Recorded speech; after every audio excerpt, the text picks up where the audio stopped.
When President Trump signed the massive tax reform bill into law, company after company told us they were paying workers one-time bonuses or boosting their dividends and stepping up their buybacks. Nothing wrong with any of that. You know, I like that. But it's not exactly ideal for the economy. However, a few companies decided to go in a different direction. Take J.P. Morgan, the world's largest bank. Sure, they continue to buy back stock. But you know what else they did with that extra cash? They announced a plan to invest $20 billion over 5 years in order to raise wages and expand their businesses, including new bank branches and more lending. Today, we learned some concrete details when J.P. Morgan announced a major expansion of its presence in the greater Philadelphia metro area. The bank's opening 50 new branches, committing to more than $3 billion in home and small business loans.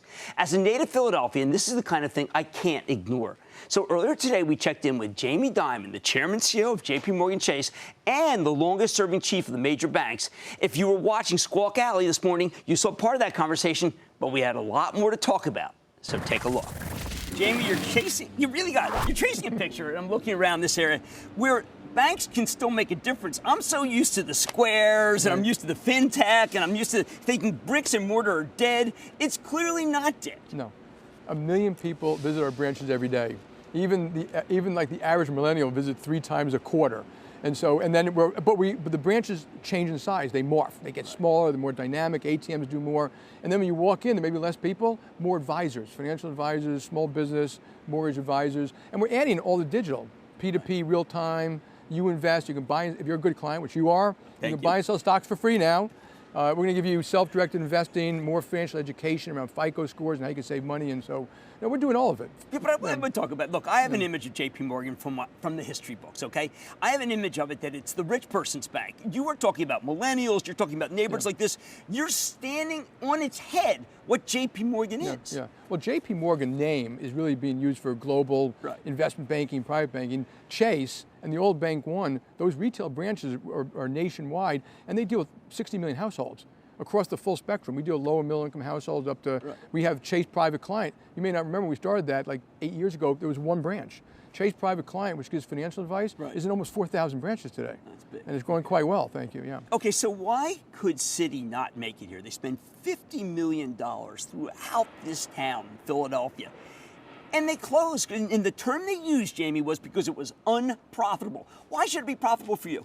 Yeah, I don't know their issues, but we are very careful. We opened 50 branches. Obviously, they will lose money in the short run, but we hope that, I'm pretty sure, the only question is how long, that after 5-6 years, they're making $1 million a year profit. Okay, it takes a while. It's not like a McDonald's, which can be making that kind of profit on day one, but and then when we come in town, remember we have credit cards, mortgages, auto, retail. Those banks will serve local community organizations. They will serve private bank clients, small business clients. In fact, our average branch, something like 25% of the business, is the local small business guy who needs a branch down the street to drop off currency, coin, and do contracts, sign up merchant processing, et cetera. Well, these are things that I think are integral to the comeback of a town. And yet at the same time, I remember Tony West, Associate Attorney General, saying, about your settlement, we wanted to make sure that those who were responsible for conduct that contributed to the worst crisis since the Great Depression accounted for their actions. We want to be able to secure an acknowledgement of what happened by J.P. Morgan through a factual statement. For us, that statement of fact is as important as money, and they held you accountable for Bear and for Washington Mutual. Yeah. Where's the due process? There wasn't. None. No. Did they ever show you the $13 billion? Where it was $1 billion here, $2 billion there? We'd asked, my board had asked me, can we show it? And they didn't. So I really don't know what happened. So I think the government one day should really look at that. And at the time, people were so angry, legitimately, and we didn't cause the crisis. We didn't need the TARP, but they were mad. But I just prefer to look forward now. I mean, we grew right through that. We took care of our clients right through that. I don't agree with a lot of things that Mr. West said, but that's, life. I'll write my book about all that stuff. Okay? You're writing a book? I'm going to write one day, yeah. Now, but to ask you, I mean, I'm trying to figure out who your successor will be, but I don't see Jamie Dimon slowing down at all. No, I love what I do.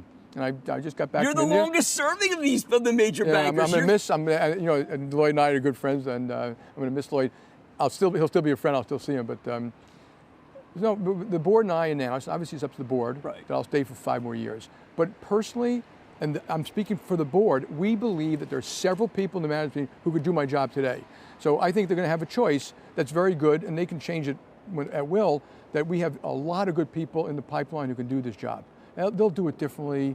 but hopefully we'll leave behind a great company and they can take it where they need to take the next 5 to 20 years. There are a number of CEOs who've been thinking, well, obviously President Trump is the CEO.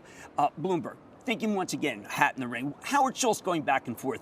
Is it a time for a CEO to run, say, I'm not sure what party affiliation you have, maybe it's none, but a CEO from the banking community to run for president, or is it too soon after what happened? Look, I've been wrong, because I thought a billionaire in New York couldn't become president, and President Trump did. I think it's probably too soon for a banker. Mike Bloomberg is not a banker. Mike Bloomberg was mayor of a city for 12 years, did a great job. He's very smart, he's very knowledgeable, he'd get the best and the brightest. He has to make his own evaluation whether it makes sense for him to do it. But and CEOs might have the skills to do it, but it doesn't mean they have all the skills. I think political skills are real, right, and they develop it over time. And you know, I think good policy, good administration, logic, facts, analysis, cost-benefit stuff, that's not Democrat or Republican.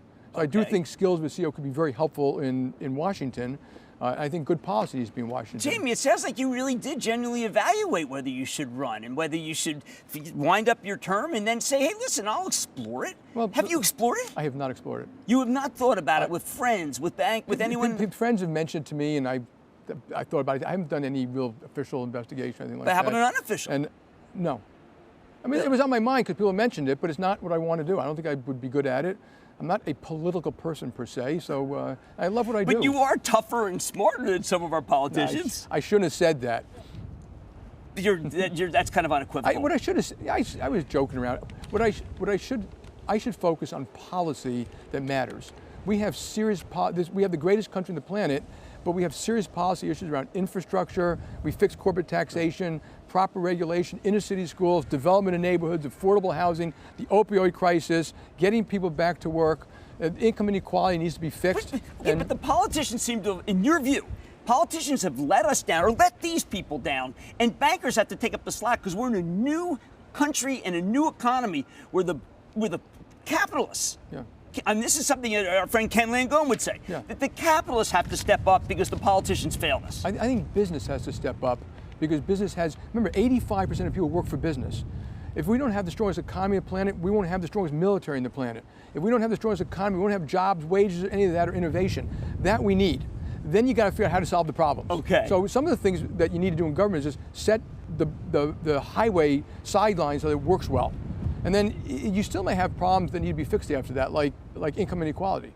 So I do think we need to work more on earned income tax credits, maybe a negative income tax to help lower paid have a living wage. So those are policy issues that eventually Washington have to face. And that's why you see all this populism today too, because people are saying, well, it worked for the big companies, but it didn't work for us. And there's some truth to that. There are segments that it didn't work for, and I think business, working with government and civic society, because you need people on the ground, local not-for-profits, can fix these issues that government can't alone do and business can't alone do. All right, last question. The city of brotherly love welcomes you. What do you think is going to be right just in these, just say, 50 blocks? What will it look like, or what do you want it to look like when you come back 5 years from now? So you'll hopefully more affordable housing, hopefully a Chase branch or two down here, more small businesses, a couple of schools, graduating kids who are going to be getting jobs. That's what we want. And gentrification is always a possibility, but if you do affordable housing right and jobs right, you can avoid some of the gentrification. Well, thank you so much, Jamie Dimon. Chairman and CEO, JP. Always a pleasure. Thank you. Booyah! Jim Cramer here from Mad Money. Thanks for watching CNBC on YouTube. Click here to subscribe and get the jump on my exclusives with CEOs, plus market news, investing advice, and a whole lot more.